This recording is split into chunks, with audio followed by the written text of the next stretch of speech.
Tal vez ya te hayas cruzado con los famosos testigos de Jehová, esos que van de puerta en puerta intentando convencerte de unirte a su iglesia con la promesa de ganar un lugar en el paraíso. Sin embargo, déjame decirte que detrás de esta fachada se oculta una gran mentira. Pocas personas imaginan las atrocidades que se cometen en estos templos por estos supuestos profetas, que se presentan como salvadores, pero esconden oscuros secretos. Yo tuve la desgracia de formar parte de esta secta, y hoy estoy aquí para revelar las horribles verdades que se esconden en ese maldito lugar. Mi nombre es Martín Santi. Si estás escuchando esto, probablemente yo ya no esté vivo. Tal vez dirán que me quité la vida. Lo desmentirán todo, lo cubrirán con un manto de mentiras. No lo creas. No soy un cobarde y tampoco soy un loco. Lo que voy a contarte no es una confesión, es un testimonio, una advertencia. Tengo 54 años, pero mi vida se detuvo mucho antes, el día que enterré a mi hija. Fue leucemia, dijeron los médicos, aunque para mí fue un castigo divino, una factura que la vida me pasó sin que pudiera pagarla. Después de eso, todo perdió sentido. Mi esposa no tardó en marcharse. No soportaba el vacío que dejamos crecer entre nosotros, como si la muerte de nuestra hija hubiese arrancado las raíces de nuestra relación. Solo quedé yo, un hombre sin fe, sin familia, sin propósito. Los días se me escapaban entre botellas vacías y las noches se llenaban de insomnio. Mis vecinos me evitaban. Yo era ese tipo extraño al que le habían robado todo, un paria al que la vida parecía haber exiliado. Fue en ese punto, cuando la desesperación era tan espesa que podía tocarla, que llegaron ellos. Eran dos hombres bien vestidos.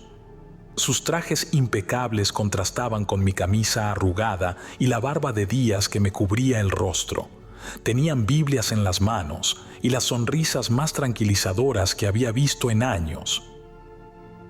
Dijeron que tenían un mensaje para mí, algo que podía cambiar mi vida. Un mensaje de esperanza, lo llamaron. Yo no creía en nada en ese momento, pero la palabra esperanza hizo algo dentro de mí, como si tocara un órgano atrofiado que no recordaba tener. ¿Por qué yo?, les pregunté desde la puerta, con una mezcla de cinismo y curiosidad. No es casualidad, me respondió uno de ellos. Dios ve tu sufrimiento y nosotros estamos aquí para ayudarte. Recuerdo haberles permitido pasar más por cansancio que por convicción, pero lo que no sabía era que ese simple acto, abrirles la puerta, sería el primer paso hacia algo que destruiría mi vida de maneras que jamás podría haber imaginado. En los días que siguieron, me invitaron a su congregación. Me llamaron el Salón del Reino, un lugar que describieron como una casa para todos aquellos que buscan consuelo. Tenían razón en una cosa. Yo estaba buscando algo, lo que fuera, que me diera paz. Lo que encontré fue otra cosa. El primer día que crucé las puertas del Salón del Reino, desde el exterior, parecía un edificio común y corriente, sin ningún símbolo religioso que lo distinguiera. Las paredes eran grises, los ventanales pequeños, y el letrero con su nombre estaba tan pulcramente colocado que parecía más una oficina que un lugar de culto.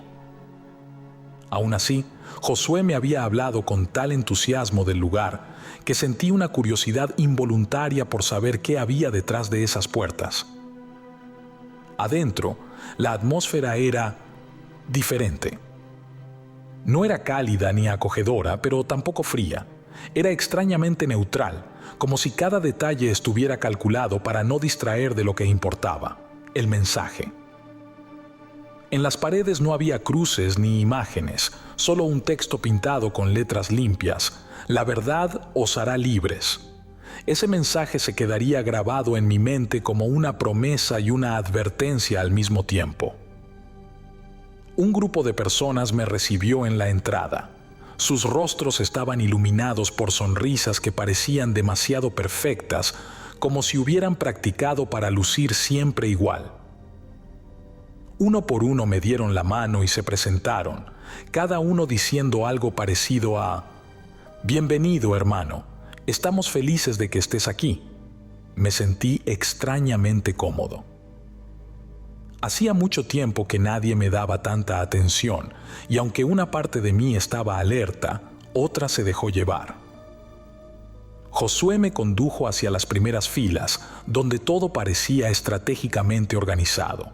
Hombres con camisas bien planchadas ocupaban los primeros asientos, seguidos por mujeres y niños que no hacían ruido ni levantaban la mirada del piso. Cuando me senté, Josué me susurró: «Aquí encontrarás respuestas, Martín. Solo necesitas estar dispuesto a escuchar».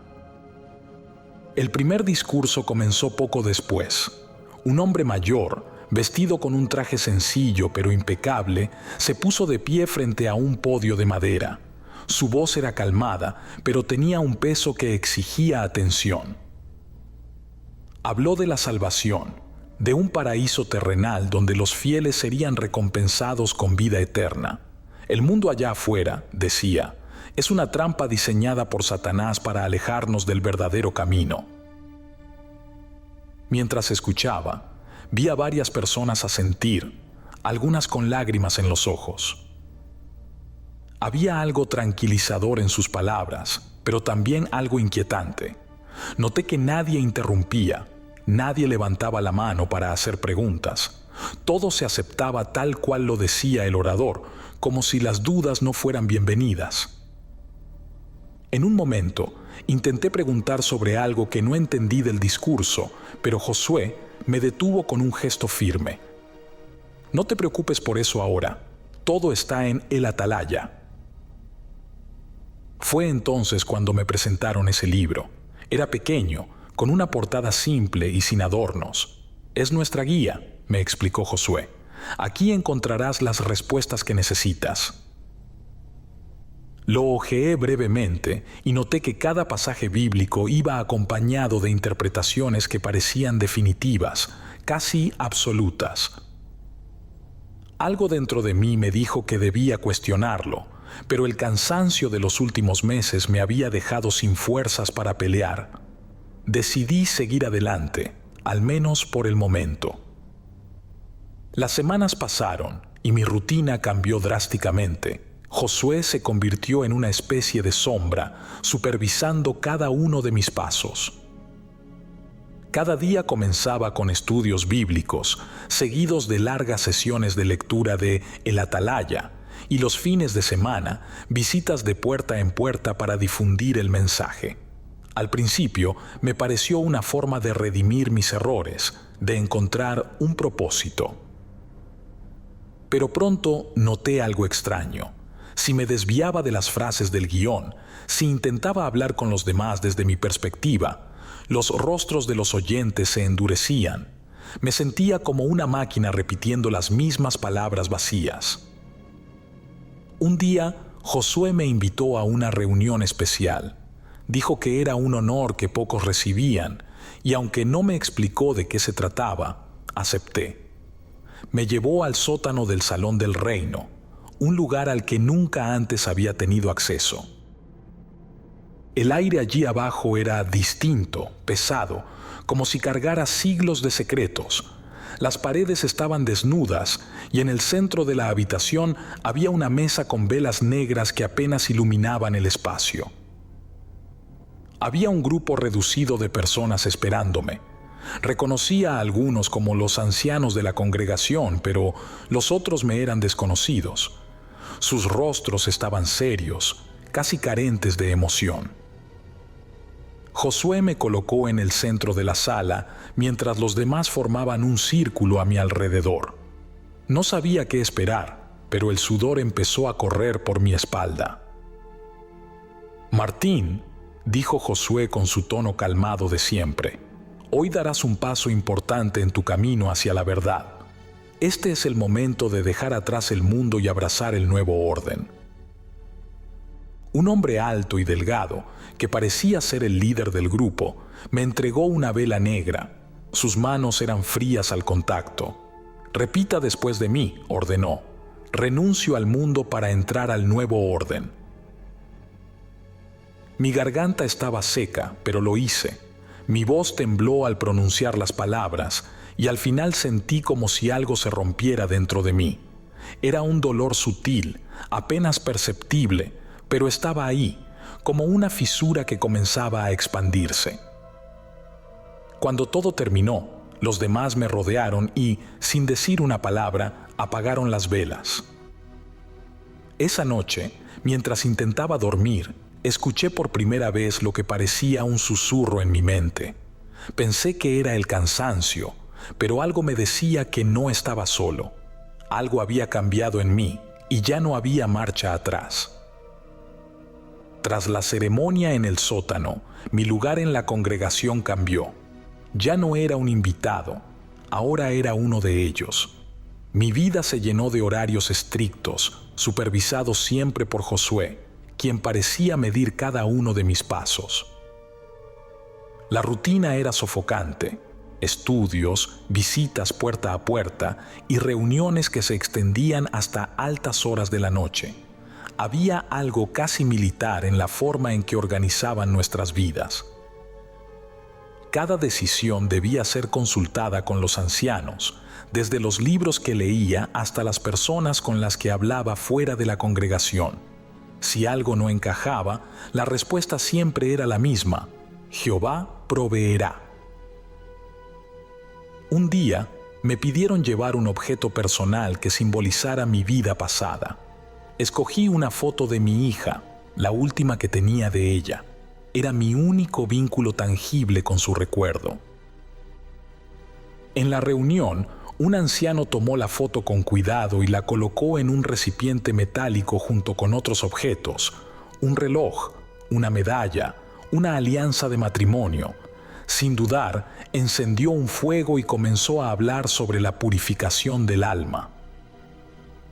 «Esto es necesario para dejar atrás el peso del mundo», dijo con una calma que me heló. Ver la foto consumirse fue como perderla otra vez. Quise decir algo, detenerlos, pero mis labios no se movieron. Solo me quedé sentado, paralizado, mientras las llamas borraban el último vestigio de mi humanidad. La oscuridad de la organización comenzó a mostrarse en pequeños momentos que no podía ignorar. Una noche, durante una reunión, una joven comenzó a llorar. Los ancianos le exigieron que hablara, que confesara un pecado que, según ellos, estaba ocultando. Entre sollozos, admitió haber hablado con un antiguo amigo que ya no era miembro de la congregación. Eso bastó para que la apartaran del grupo. La llevaron fuera de la sala y nunca volví a verla. Cuando pregunté qué había pasado con ella, Josué respondió con una indiferencia escalofriante: «Está siendo disciplinada. La disciplina es necesaria para corregir el camino de los débiles». Otra vez, un niño enfermó gravemente durante una reunión. Sus padres se negaron a buscar ayuda médica, diciendo que Jehová proveería. El pequeño apenas podía respirar, pero nadie movió un dedo para ayudarlo. Pocos días después, me enteré de que había muerto. Durante una reunión, los ancianos hablaron de su muerte como un acto de fe, un sacrificio que fortalecía a la congregación. Mientras ellos hablaban de salvación, yo solo podía pensar en el rostro vacío del niño, en cómo su vida se apagó mientras todos miraban. Un día, mientras limpiaba el salón del reino junto con otros miembros, me encontré con un libro extraño, viejo y desgastado. Sus páginas estaban amarillentas y llenas de nombres y direcciones, algunos marcados con símbolos que no entendía. Reconocí algunos de los nombres. Eran miembros de la congregación que ya no veía en las reuniones. Antes de que pudiera revisar más, sentí una presencia detrás de mí. Era Josué. «¿Qué haces con eso?», dijo, su voz más helada de lo habitual. Me giré rápidamente. cerrando el libro con cuidado. «Solo estaba limpiando», respondí intentando sonar tranquilo. Sus ojos me escudriñaron por un largo momento antes de responder. «Algunas cosas no son para todos, Martín. Recuerda mantener tu fe. Las dudas no son bienvenidas aquí». A partir de ese día, empecé a notar cómo los ancianos parecían siempre saber dónde estaba, qué hacía, incluso cuándo salía de mi casa. Sus miradas se volvían más intensas y las palabras de Josué resonaban en mi cabeza. «No importa a dónde vayas, Jehová te encontrará». Comprendí que no solo estaba atrapado en sus rituales, sino también en una red de vigilancia y control que parecía no tener escapatoria. Sabían cada paso que daba y eso me aterraba. En ese momento lo entendí. Esto no era una simple religión. Lo que parecía un refugio de fe escondía algo mucho más oscuro, algo que me estaba devorando por dentro. El día que Josué me invitó a una reunión en las afueras de la ciudad, supe que algo estaba mal. Me habló con un tono solemne, asegurándome que era un privilegio reservado para unos pocos. «Hoy entenderás el verdadero propósito de nuestra misión», dijo. No podía negarme, pero algo en su voz me inquietó. El lugar no se parecía a nada que hubiera visto antes. Desde fuera, el edificio parecía más un búnker que un salón del reino. Las ventanas estaban clausuradas y la puerta principal era de metal, con un pequeño visor en el centro. Cuando llegamos, un hombre en la entrada revisó nuestras identificaciones y nos dejó pasar. Adentro, el ambiente era opresivo. Las luces eran tenues y el aire olía a cera y sudor. Nos condujeron a una gran sala en el subsuelo, donde alrededor de 20 personas esperaban en silencio. Todas formaban un círculo alrededor de una figura cubierta con una túnica negra que estaba de pie al centro. Al principio, pensé que era un ritual más, como los que ya había presenciado, pero pronto entendí que esto era diferente. En una esquina, vi a un hombre atado a una silla. Su rostro estaba lleno de golpes y sangre seca. Parecía agotado, como si hubiera estado allí durante días. El hermano Samuel tomó la palabra desde el centro del círculo. Su voz retumbó en la sala como una sentencia. Hoy nos reunimos para rectificar un error. Este hombre traicionó el camino de Jehová. Se apartó de nuestra verdad y puso en peligro la pureza del nuevo orden. Ahora debe confesar y ser purificado. El hombre intentó hablar, pero sus palabras eran apenas audibles. Samuel, impasible, continuó. No hay redención para los apóstatas. Su sangre debe ser derramada para abrir el camino hacia el paraíso. Quise moverme, protestar, pero Josué puso una mano firme en mi hombro. No digas nada, susurró. Solo observa. Es necesario. Lo siguiente sucedió rápido. 2 hombres arrastraron al prisionero fuera de la sala mientras los demás continuaban recitando escrituras en un tono monótono. Un grito desgarrador resonó desde el pasillo, seguido de un silencio absoluto. Cuando los 2 hombres regresaron, sus manos estaban manchadas de sangre. Nadie reaccionó. Parecía como si fuera algo cotidiano para ellos. Esa noche, mientras regresábamos en el auto, intenté confrontar a Josué. ¿Qué fue eso? ¿Qué significa todo esto? Él me miró brevemente, su expresión tranquila como siempre. Hacemos lo que Jehová nos manda. La sangre rebelde es el precio de nuestra salvación. Su voz no tenía rastro de duda, como si acabara de explicarme algo tan simple como el clima. A partir de ese momento, no pude dormir tranquilo. Las palabras de Josué y los eventos de esa noche se repetían en mi cabeza una y otra vez. Cada vez que cerraba los ojos, veía al hombre atado, escuchaba sus gritos. Comencé a investigar por mi cuenta, buscando algo que confirmara mis sospechas. En una visita al archivo del salón, encontré documentos que contenían nombres y fechas. Algunos correspondían a antiguos miembros que ya no estaban en la congregación. Otros eran de personas que jamás había conocido. Junto a varios nombres había anotaciones con palabras como purificado o renovado. Un nombre en particular me llamó la atención: María Rodríguez. Era la joven que habían apartado de la reunión semanas antes, la misma que nunca volví a ver. Junto a su nombre estaba la palabra erradicada. En ese momento supe que no eran metáforas. Intenté llevar esta información a alguien fuera de la congregación, pero cada vez que salía sentía que alguien me seguía. Una noche encontré una Biblia abierta en mi cama, con un pasaje subrayado: los apóstatas no heredarán el reino de Dios. Cuando se lo mencioné a Josué, simplemente sonrió. Jehová siempre te observa, Martín. Él sabe lo que hay en tu corazón. La situación empeoró cuando, una mañana, encontré marcas en la puerta de mi casa, símbolos similares a los que había visto en los documentos. Luego, mi gato apareció muerto en el jardín, con una cruz invertida tallada en su cuerpo. El mensaje era claro: me estaban observando y sabían que estaba pensando en huir. Mi última esperanza fue confrontar a Josué directamente. Lo encontré una noche después de la reunión y le exigí respuestas. ¿Qué somos realmente? Esto no es fe, esto es algo más. Josué no se inmutó. Somos los guardianes del nuevo orden, Martín.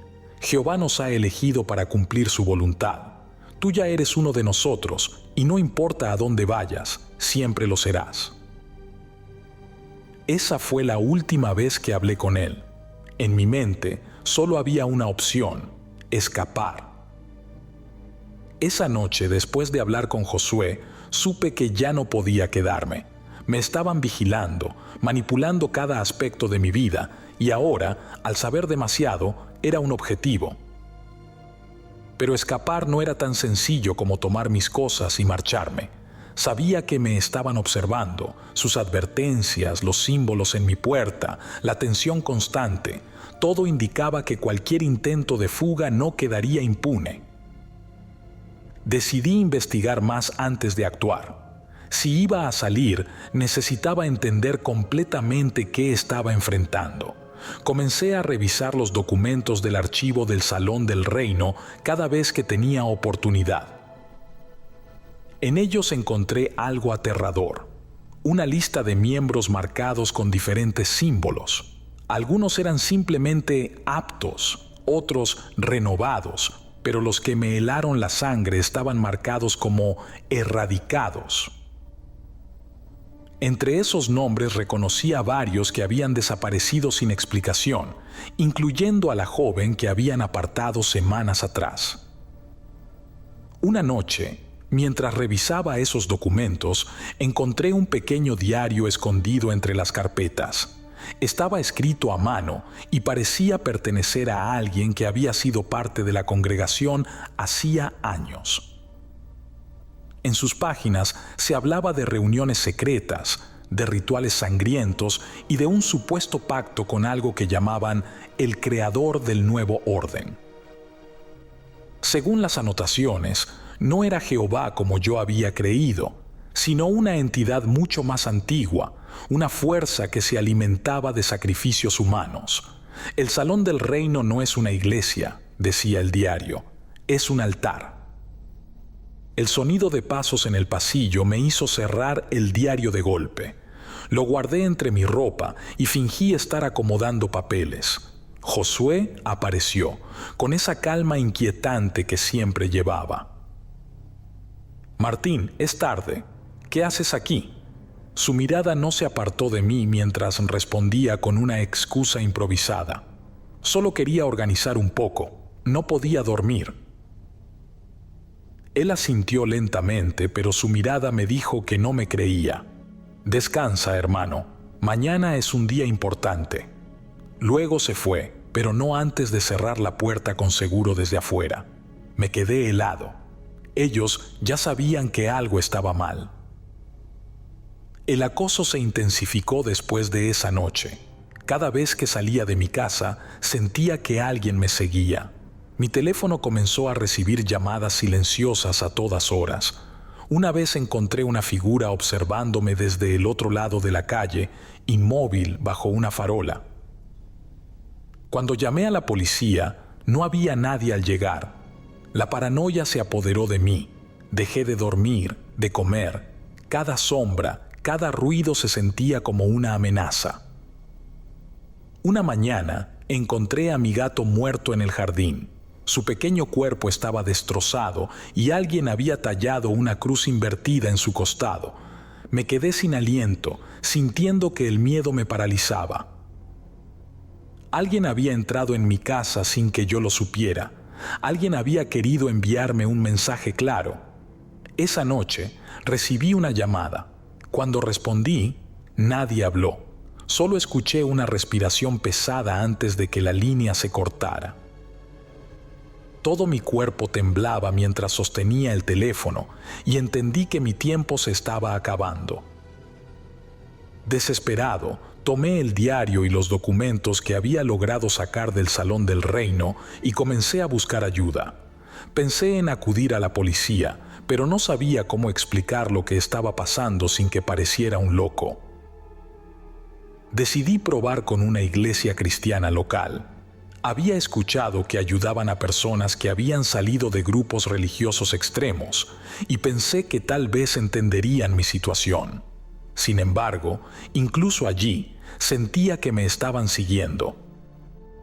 Una mujer amable me escuchó, pero antes de que pudiera mostrarle los documentos, noté algo fuera de la ventana.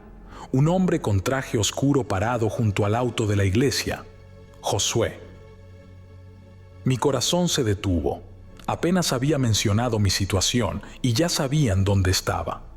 Me levanté de golpe, inventando una excusa para salir de allí antes de que fuera demasiado tarde.